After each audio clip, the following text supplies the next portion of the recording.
ഒരു കാര്യം ചെയ്യണം, എല്ലാ ദിവസവും കട്ടിലേ കിടന്ന് എഴുന്നേൽക്കുന്നതിന് മുമ്പ് ഉണർന്നു രാവിലത്തെ വർക്കിന് പോകും എന്തിനും ആയിക്കോട്ടെ, കട്ടിലേ കിടന്നിട്ട് അത് രാവിലെ എഴുന്നേൽക്കുമ്പോൾ റെസ്റ്റിംഗ് പൾസ് എന്ന് പറയുന്നത് കട്ടിലെ തന്നെ കിടന്നിരിക്കണം.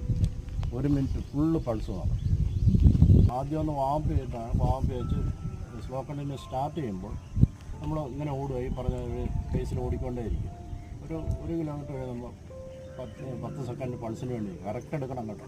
10 സെക്കൻഡ് പൾസ് ഇതെടുത്തു കഴിഞ്ഞ് ഈ 140 കിട്ടുന്നെങ്കിൽ കുറച്ചുകൂടെ പേസ് കൂട്ടിപ്പോകും. 160 കിട്ടുന്നെങ്കിൽ അത് നിൽക്കാൻ കുഴപ്പമില്ല. പക്ഷേ നമ്മൾ 150 ആവറേജ് തുടക്കത്തിൽ 150. നമ്മുടെ ഹാർട്ട് റേറ്റ് ഇത്ര ഉണ്ടെങ്കിൽ ഒരു മാരത്തൺ റണ്ണർ ഇത്രയായിരിക്കും ഹാർട്ട്. അതിൻ്റെ മസിൽ ഓക്സിജൻ അപ്ടേക്ക് കൂടുതലാണ് ഒരു മാരത്തൺ റണ്ണർ.